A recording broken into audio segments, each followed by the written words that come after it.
Hi everybody, it's Kara. I wanted to give you some information on how I store all of my stamps because I've been getting some questions on that. Probably because I keep doing haul videos where I'm buying stamps because, as you all know, I'm addicted. They're my most favorite crafty thing to buy. And I had to figure out a way to store all of them.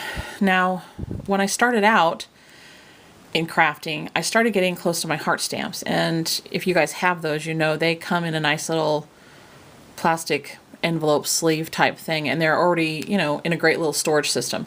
But for all the other brands, I don't like leaving them in these plastic containers or baggies or whatever you want to call them, because they're not all uniform. They're different shapes and all sorts of things. So I had to kind of play around and see what I liked. And what I ended up doing was investing in basically 3 different systems. I tried one, and then I would try something else, and then I finally ended up, you know, figuring out how I was going to use them. And because I'd already bought some of these things, I didn't want them to go to waste, so I kind of made it work for the type of stamps that I have, and you'll see what I mean here in a minute. But basically, I have 3 different ways that I store stamps. I store clear acrylic stamps one way.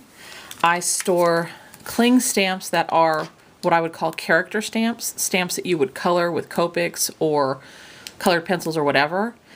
And then I store these cling stamps that are not character stamps a third way, just because, like I said, I didn't want all of those things that I already had to go to waste. So let me start off with the clear stamps. And I've done a video on this already, so I'm just going to go kind of quickly through the storage method for these stamps. I use these little DVD cases, and I get them from an online store.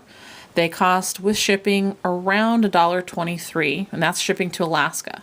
Without the shipping, I want to say they were 88 cents. Now, I haven't looked recently because I haven't needed any. I bought mine in a large quantity, although I will need to buy more soon. So hopefully they're around the same price. I would recommend, if you happen to go to this particular company, if you think the shipping seems high, that you contact their customer service, because they had great customer service, and the person that I worked with in particular helped me get the shipping costs down to something way more affordable. So they were great. I will link my first video about this in the description down below, so you can see that and see the online store, because that's linked there too. So I take these DVDs, I take all of the clear ones out of their packages, and I put them together based on the manufacturer or brand, whichever you want to call it. So for example, this DVD is W+9, and I can store them on both sides. I can get a lot of stamps in here, usually 2 to 3 big sets, obviously more if they're smaller sets. And if you watch that first video, you'll see that I talked about making kind of a Word document that was a little bit of like an inventory list. I really haven't maintained that because I didn't find myself going to it. I much prefer to kind of paw through my stamps and look at them and see what I have. And I have a pretty good memory for what I have available.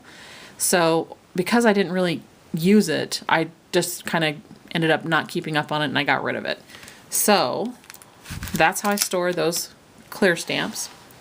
For the stamps that are character stamps like this, I use this mini Easy Binder 3-ring storage system. This is 7 by 9¼ inch long, and its depth is about 1.25 inches. So I typically get 4 of the little pages in here with stamps. That depends somewhat on how thick the stamps are that you're putting in here, but 4 fits pretty comfortably in here for me.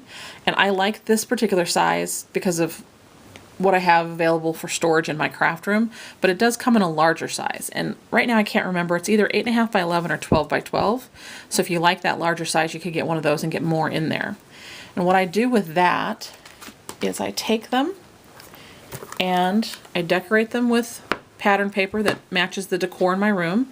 The top and the bottom of the binders is open, see, so you can slide the paper in, both sides, front and back, and this edge, which is where I label them. So this particular one has the Greeting Farm sets in it that I have.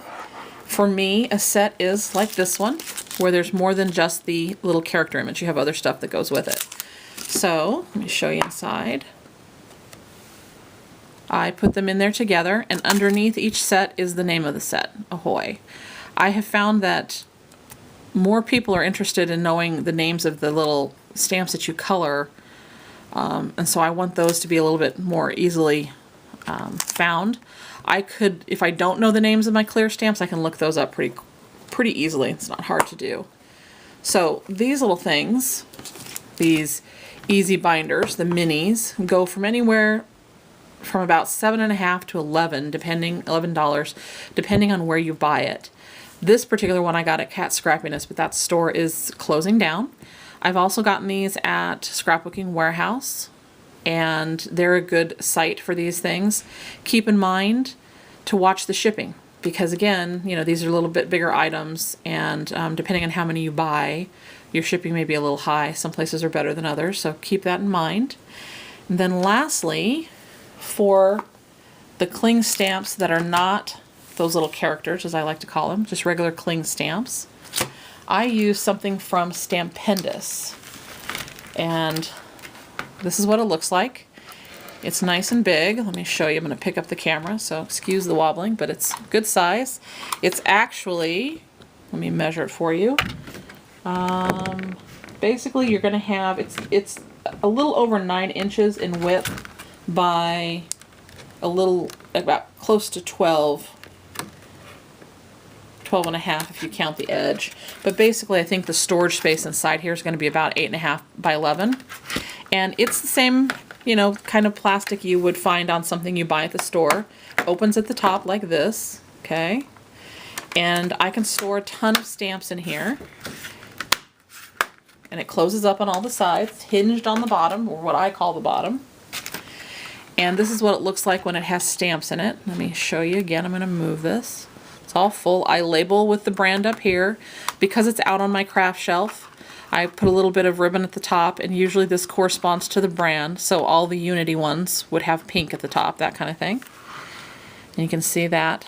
It's hinged at the bottom here. These are pretty affordable. They're right around $2, give or take. And they come in 3 different thicknesses, because as you can see, let me show you.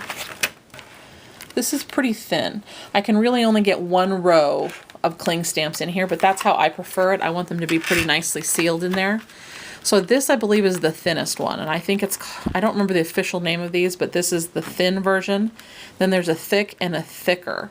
And the thicker version actually will hold most wood-mounted stamps. So if you're looking for something like that, that would work for you. This particular thing is, like I said, around $2, and I get these from Scrapbooking Warehouse as well.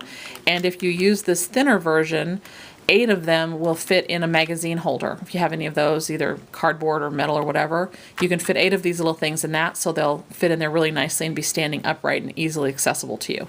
So there are all of my options for storage. I didn't show you my wood-mounted stamps because I don't have that many of them, and I don't really do anything special with them. I stick them in a little Rubbermaid drawer set that I have and call that good, because I tend to avoid buying those because I don't like to have to worry about how to store them, because they're just, you know, obviously bigger and bulkier. So let me know if you have any questions about any of these. Hopefully this answers some of your questions and gives you some options.